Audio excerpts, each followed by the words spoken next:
ఈ పరిపాలన ఏం బాగలేదండి. ఇది పరిపాలన చెప్పిన పరిపాలన కాదు ఇది. అది వైఎస్ఆర్ పరిపాలన ఉన్నప్పుడు అమ్మఒడి కానీ, చేయూత కానీ, ప్రతి ఒక్కటి రైతు భరోసా కానీ ప్రతి ఒక్కటి న్యాయం జరిగిందండి. ఈ ప్రభుత్వం న్యాయం జరగలే, చేయలేదు కదండి.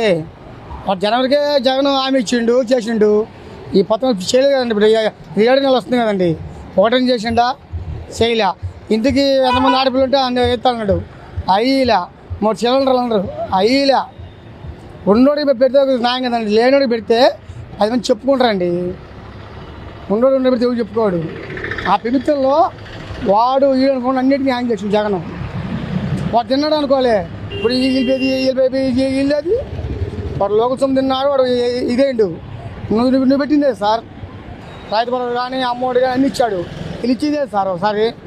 మరి జగన్మోహన్ రెడ్డి ప్రజలకు అన్ని పథకాలు పెట్టి ఖజానా మొత్తం ఖాళీ చేశాడు, అందుకోసం అమలు చేయలేకపోతున్నాం. అది కరెక్ట్ కాదు. ఆయన పెట్టుకోండి కానీ వీళ్ళకి ఖజానా వీళ్ళకాలి ఉంటారు. ఇప్పటికైనా ఒకవేళ ఈఎం జరిగిన పోతా జగన్ గెలుస్తారని గ్యారెంటీ ఇస్తాం మేము. ఎందుకని అంత నమ్మకం? అంతేనండి. ఈ మామూలుగా ఓట్లు వేసారు కానీ ఈఎం తేడాయింది.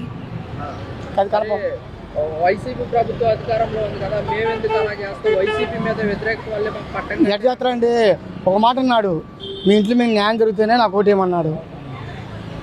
ఓట్లు వేయలేదు కదా జనాలు. వేసారండి. ఇప్పుడు జానపద గారు చెప్పారండి, నా 20 ఓట్లలో వేస్తే నా బయట 2 ఓట్లు అన్నాడు. మిగతా ఓట్లు ఏమైనాయి చెప్పాడు కదండి ఆయన హైదరాబాద్ నుంచి. నా 25 ఓట్లలో నా కుటుంబం నేను వేస్తే నాకు 2 ఓట్లు పడ్డాయి, మిగతా 23 ఆడిపోయినాడు. చావాలిగా అది చేస్తలేదండి. ఈ ప్రభుత్వానికి ఆ ప్రభుత్వానికి తేడే. మరి ఇప్పుడు జగన్మోహన్ రెడ్డి ప్రజల్లోకి వస్తున్నాను అని చెప్పేసి ప్రజల సమస్యలు వస్తాడండి. తప్పు చేయలేదు కదండి. తప్పు చేస్తే తలంచుకుంటాడు, తప్పు చేయడానికి తలంచుకుంటాడు అండి.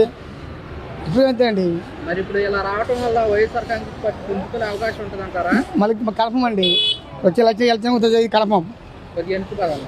అది వచ్చే ఎలక్షన్ కూడా ఇప్పుడు ప్రెసిడెంట్లు ఉన్నాయి కదా, వైఎస్ఆర్ కడపం వస్తాయి. మళ్ళీ చూసుకోవాలి రోజు ఏమన్నామని వైఎస్ఆర్ అన్ని నెంబర్లు కానీ, ప్రెసిడెంట్లు కానీ, ఎంపీ మామూలుగా మున్సిపల్ కార్పొరేట్లు కానీ కంపల్సరీ వస్తాయి. వైఎస్ఆర్ కాంగ్రెస్ పార్టీ బాగా కిందస్థాయికి వెళ్ళిపోయింది, 11 సీట్లు పడిపోయింది. ఎలా గెలుస్తుంది అనుకుంటున్నారు మీరు? గెలుస్తుంది సార్. ఈ తేడా పడి దిగలేదు. ఇన్ని కూడా 11 సీట్లు వస్తాయి. వేసిన ఏమైనాయి అది. ఇప్పుడు 2019 ఎన్నికల ముందు 2019 ఎన్నికల ముందు పాదయాత్ర చేసి ఎన్నికల్లో గెలిచారు. ఇప్పుడు ప్రజల్లోకి వస్తున్నారు, ఎలా ప్రజలకు వచ్చిన ప్రజలు మొత్తం ఆయన మనుషులే. ఆయన మనుషులు అయినప్పుడు ఓట్లు ఎందుకు చేయలేదు? వేసారు సార్, వేశారు. ఓట్లు వేశారు, జరిగింది అది. అందరు వేశారు, చూసే ఉంటాం. జనాలు చూస్తుంటే పక్కన అందరు వేశారు. అది 100% ఓట్లు వేశారు సార్. ఈ తేడా జరిగింది మేము చేయలేము ఇంకా.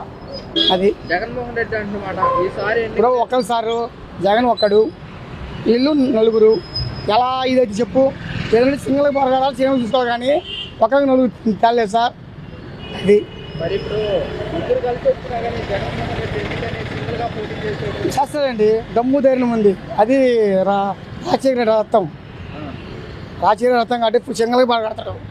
ఎందుకని జగన్మోహన్ రెడ్డి ఎవరితో పొత్తు పెట్టుకోకుండా సింగిల్గానే గెలుస్తాడండి. జనము ఆయన అభిమానులు ఉండరు, జనం ఆయన తోడు ఉంటారని చెప్పి నిబ్బరం ఉంటుంది. దానివల్ల గెలుస్తాడు. జనం అయితే గెలవడు. ఇప్పుడు అన్నిటికీ నా కులం నీ కులం అన్నిటికీ పత్రాలు ఇస్తాడు.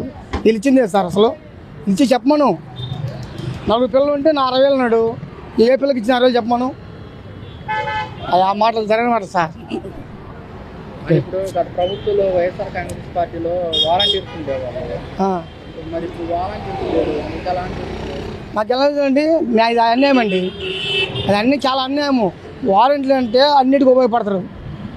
ఉదయం వచ్చి 4 గంటలకు డబ్బులు ఇస్తారు వారంట్లు. నువ్వు ఎందుకు తీసేసినావు? దేనికి తీసేసినావు? అయ్యి ఆ పత్రం ఉండొచ్చుగా. ఈయన పెట్టిన పత్రం తీసేసి కొత్తగా పెట్టినావు.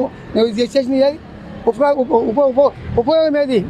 జగన్మోహన్ రెడ్డి 80% మంది దాకా వాలంటీర్స్ రాజీనామా. ఆయన ఎందుకు ఇస్తారు సార్? పెట్టినోడు ఎందుకు ఇస్తారు సార్? అసలు పెట్టినోడు ఎందుకు ఇస్తారు? ఆయన పెట్టిండు, ఆయన ఎందుకు ఇస్తాడు? మీరు కావాలని పెరుగుతూ తీసి దించారంటే దాని నుంచి ఏం లేదు ఇంకా. అది సరే సార్.